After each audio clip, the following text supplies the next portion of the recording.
అది ఏంటంటే పేరెత్తితే చాలు ఓ అని అరుస్తారు. అది ఎవరు పేరెత్తినా అరుస్తారు. మా పార్టీ వాళ్ళ పేర్లు ఎత్తినా అరుస్తారు, వాళ్ళ పార్టీ పేరెత్తినా అరుస్తారు. అంటే ఏమన్నా పేడు ఎన్నిసార్లు ఓ అని అరుస్తే ఏమన్నా డబ్బులు ఇస్తారో నాకైతే తెలియదు. అక్కడ ఉన్న వాళ్ళు 50% ఎవరెవరు నా పైన సోషల్ మీడియాలో ఒక పోస్ట్ పెడితే గలీజ కామెంట్స్ పెట్టేవాళ్ళు ఎవరో నాకు తెలుసు. నిన్న చాలా గొప్పగా బాలు అని ఒక మనిషి పేరెత్తి అన్యాయం చేస్తున్నారు తెలుగుదేశం పార్టీ వాళ్ళు అని అంటారు. అసలు ఎవరు ఇతగాడు ఎవడు, ఆయన చరిత్ర ఏంటి? ఈరోజు ఎఫ్ఐఆర్లు ఆయన పైన నమోదైన కేసులు, ఎఫ్ఐఆర్లు ఇల్లీగల్ లిక్కర్ అయితేనేమి, ఆడవాళ్ళ విషయంలో అయితేనేమి ఎఫ్ఐఆర్. నాకు తెలిసిన విషయము, వాడి షర్ట్ ఇప్పి చూస్తే అంట మొత్తము 30-40 కార్డులు ఉంటాయంట. ఓ 10 మంది అమ్మాయిల పేర్లు ఉంటాయంట.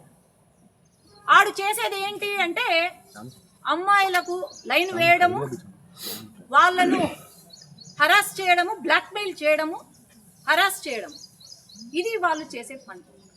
అట్లాగే మొన్న చనిపోయిన వ్యక్తి, నా కండోలెన్సెస్ టు ద ఫ్యామిలీ.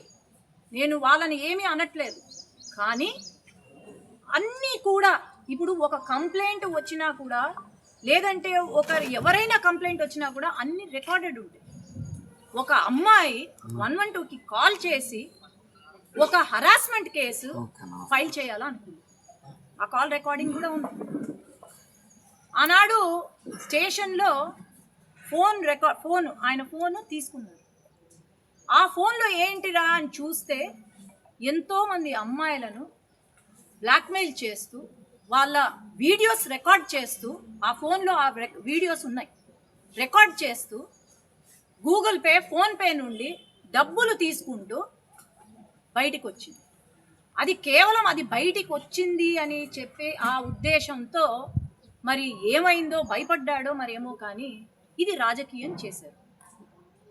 నేను ఒకటే అడుగుతున్నా, సూసైడ్ లెటర్ అని చెప్తున్నారు, ఎక్కడుంది సూసైడ్ లెటర్? ఒక జెరాక్స్ కాపీ చూపించి అసలు అది ఎవరు రాశారో కూడా తెలియదు, ఇన్వెస్టిగేషన్ టీంకి ఇవ్వమంటే ఒక జెరాక్స్ కాపీ ఇచ్చి ఒరిజినల్ లెటర్ ఇవ్వమంటే ఇంతవరకు on record original suicide letter ఇవ్వలేదు. ఎందుకు?